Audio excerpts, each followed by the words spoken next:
we get good laughs here on the internet, but man, there's a lot of things going on right now in the world, and it's time to almost make a big decision. This video is called Heroic Callers. It gave The Breakfast Club a wake-up call on Kamala Harris. The Breakfast Club is normally on top of things politically, so it's interesting to see them taking these calls and to see how they react, because I feel as though they will put in, of course, a little bit of what they think too. So let's just get to this and let's talk a little bit about it, guys.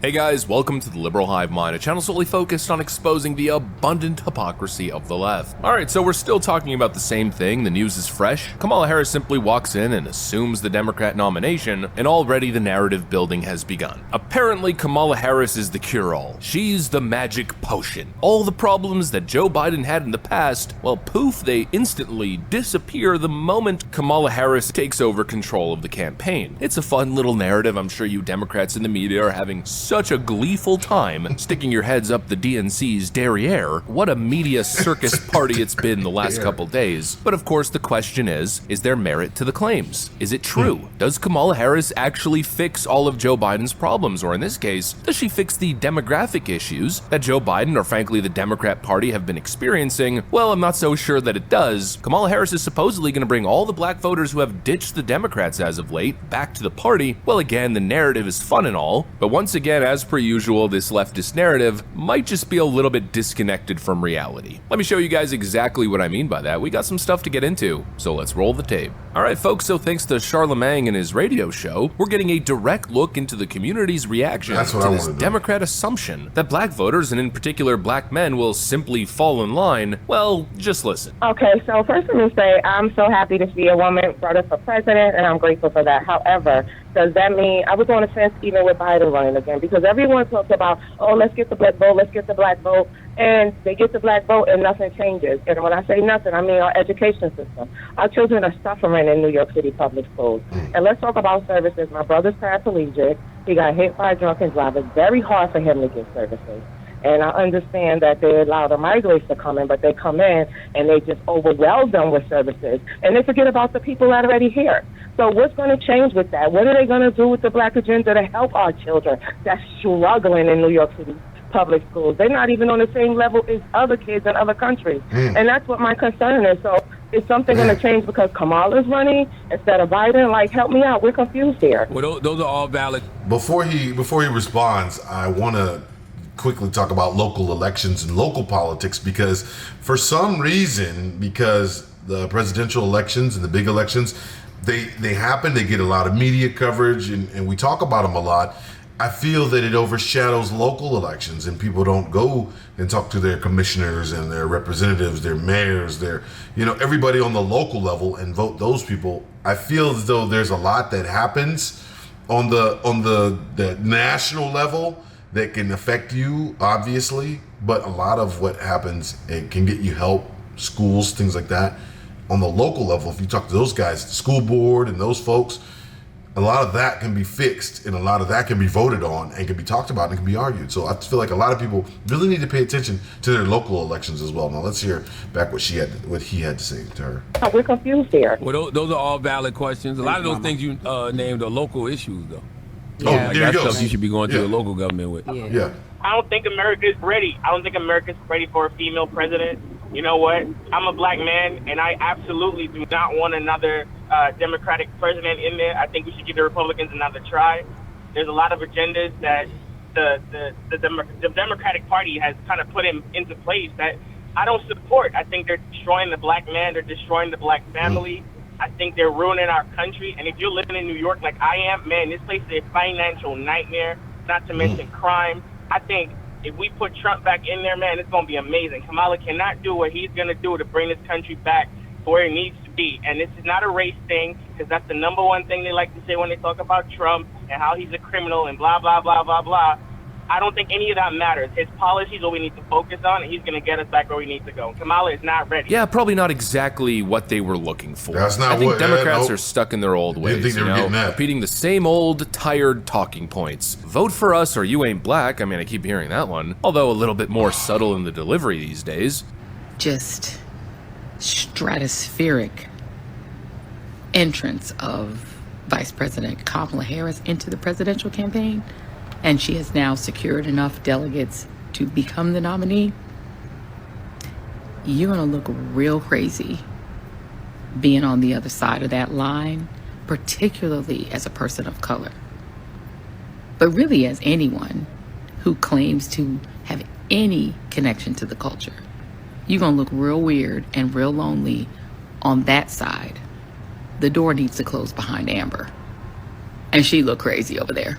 You'll look real weird if you have a particular skin color and you don't vote for this person blindly because they share the same pigmentation. Democrats are relying on this same toxic, tired old identity politics nonsense, thinking it's going to work for them again. You know, maybe to a certain extent it will work, with a very small portion of people who have moved over to the other side, but for the most part, I don't think Democrats understand that they're trying to implement a tactic here that is largely part of the reason as to why people left the party to begin with. We've been talking about the black exodus of the Democrat Party for a very long time, and the one thing you hear over and over again from people who have ditched the DNC is that they're tired of being told that they need to vote based on their skin color. They want actual results. They want to focus on policy. Well, you mean to tell— Although I'm not going to get too political on this, I mean, because I'm trying to learn, I'm trying to understand more about what this video is talking about and understand how other people feel as well and why they feel a certain way. But I get what he's saying right there. For years, I think that we've all,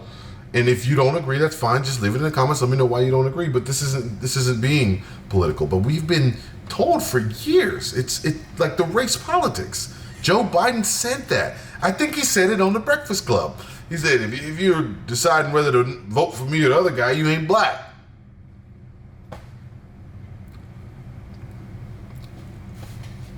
Come on, man.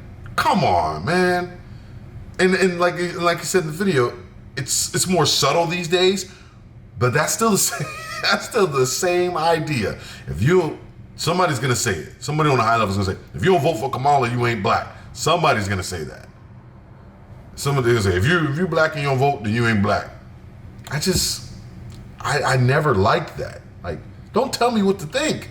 Just because I'm black and you're black, like, it's just like on Family Feud when we watch it. I'm related to Family Feud. We're watching, we see the black family. Yeah, like sometimes you want the black family to do well just because they're black. Always, if you're black, I don't know. If you're not black, you might not understand the reference, but I get like that. And when they say something crazy, I'm just like, great job, guys. Great job. And so it's the same idea. It's the same idea. Being told that they need to vote based on their skin color. They want actual results. They want to focus on policy. Well, you mean to tell me that the strategy to win those voters back, to get them back in your camp, is to essentially revive Joe Biden's old talking point that if you don't vote for me, then you ain't black? Give me a break. Nobody's buying this crap anymore. They want to hear policy proposals, what you're going to do differently to make their life better. In other words, they want substance, not just I'm going to do the thing because my skin color is the same as yours. The simple fact of the matter is here, there's a good chunk of the population that has simply seen the light. They've seen it with their very eyes. They've seen the slow march towards communism, this never-ending expansion of government departments and government regulation and bureaucracy. They've seen the economic failures. They've seen the southern border crisis. They've seen the foreign policy issues. They've seen the failures in their own cities, in their own neighborhoods, and they've had enough. Charlemagne earlier in the clip mentioned that, well, a lot of those issues are state issues or city issues. Yeah, well, who's running these big states and these big cities that have high black percentage population? The Democrats. It's the same party. There's no difference between state level Democrats and Democrats in Washington. It's the same freaking machine, and it's a machine that has been failing the black voters for generations. Once you see it, you can't unsee it. And what Democrats are suggesting is that these people are so fickle in adhering to their ideology that with one little marketing play here, that just with this last minute little switcheroo, putting a black woman on the ballot, that simply that alone will be enough to make these people do a complete 180, abandon their ideology, unsee what they've seen, and now automatically just vote for Kamala Harris and the Democrats because obviously that's not the case and that's not going to happen.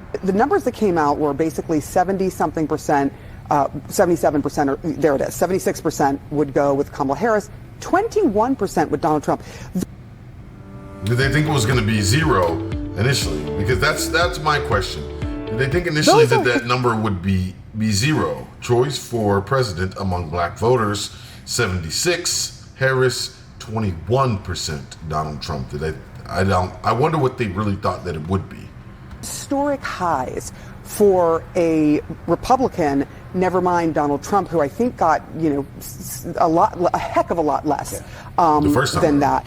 What does she need to do in your mind to try and get potentially some of those voters back? And we know that black men are the numbers that are growing for Donald Trump. Absolutely. So when we think about it, typically Republicans get about 12% of the black men vote and black vote collectively. So we got to shift that 9%. Once you wake up to the corruption, once you see the failure, once you've been convinced, well, you're going to need a whole lot more than just basic surface level identity politics to pull you back over to the side that you abandoned. The simple fact of the matter, at least from my perspective, is that it's not enough. And frankly, that seems to be the case according to CNN's most recent poll. There's been almost no shift in the voter breakdown, switching from Biden to Kamala Harris. And that is very simply because there is no message. Kamala Harris isn't wildly different from Joe Biden. The Biden-Harris administration has been one of the worst of all time. Joe Biden was speedrunning the party into total political annihilation. Because of age, sure, but also because of policy failure. Well, you might have noticed what I said earlier. I said the Biden-Harris administration. Kamala Harris is part of the same team. She's not running on a track record. She's not running on policy. She's running very simply on identity.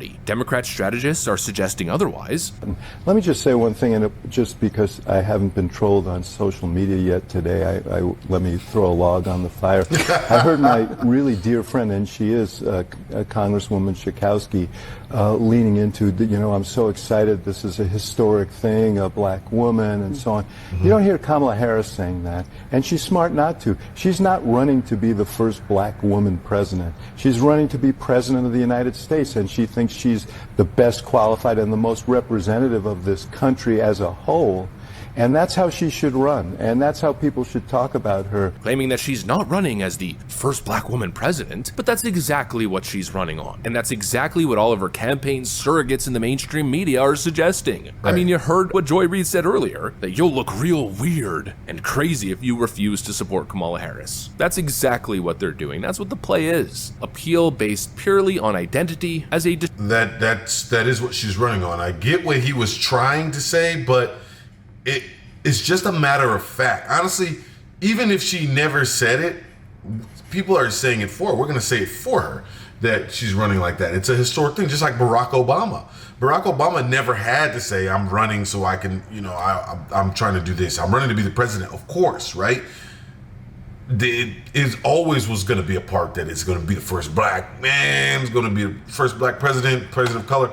That always was going to be a thing. So the same thing with Kamala Harris is the same thing. Even if she never said it herself, everybody's making it about that. Like, oh, first woman, first black woman, it's a big thing. Twice. It's twice a big thing. Then the politics. Distraction from the abject policy failure. Democrats are obviously hopeful that it's going to work, but based on the early evidence that we've gathered so far, that narrative doesn't seem to mesh too well with reality, with the data that we're seeing. But of course, like all things politics, it's subject to change. We'll have to follow the trends, follow the campaign, and see exactly where it takes us. That's true. But yeah, at the end of it, I mean, what I said there, it's not necessarily a bad thing because it is groundbreaking. I mean, we're in a very rare time to see something like this, that we could see the first woman of color and the first female president all at the same time. But it's just a matter of fact. Like, we're gonna make it about that and less about the policy, whatever else she's talking about. First, we're listening to her as people of color. We're listening to her for that. We want to know what you have to say, but we're listening to you because you're that. On the other side of things, I think that what he said there is people have been voting for the same thing, and it's like the same thing. You keep doing the same thing over and over again, you get the same results. It's called insanity. That's what they say, right? If you've been voting Democrat all these years and all this time, and you feel like maybe you didn't get your just due, maybe your voice hasn't been heard in the way that you think it should, and maybe things didn't change in the way that you thought it might by having Democratic leaders, that is why you would want to change to vote Republican.